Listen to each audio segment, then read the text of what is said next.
বলতে চাই তাহলে বলতে হয় তিনি কিন্তু গত কয়েকদিনের তুলনায় আজকে প্রেস ব্রিফিং এর মাধ্যমে আমাদেরকে জানানো হয়েছে গত কয়েকদিনের তুলনায় তিনি একটু সুস্থ হয়েছেন। অর্থাৎ গতকালকে এন্ডোস্কোপি করানোর পরে তার যে ইন্টারনাল ব্লিডিং এর যে ব্যাপারটি ছিল সেটি কমে আসায় ডাক্তাররা কিন্তু কিছুটা স্বস্তি প্রকাশ করেছেন।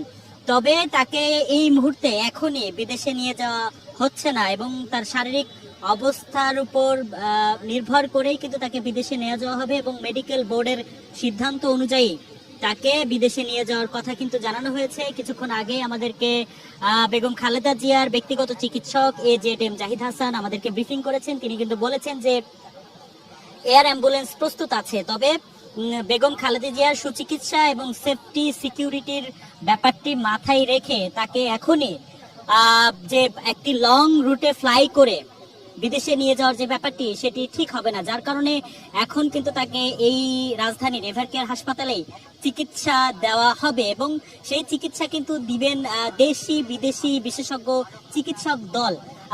আমি আরেকটি বিষয় যদি আমি আপনাকে জানিয়ে রাখি, সেটি হচ্ছে 3:20 কিছু সময় পরে বেগম খালেদা জিয়ার পুত্রবধূ এবং তারেক রহমানের স্ত্রী ডাক্তার জোবাইদা রহমান এভারকেয়ার হাসপাতালে আসেন এবং মেডিকেল বোর্ডের যে জরুরি সভা সেই সভায় যোগদান করেন।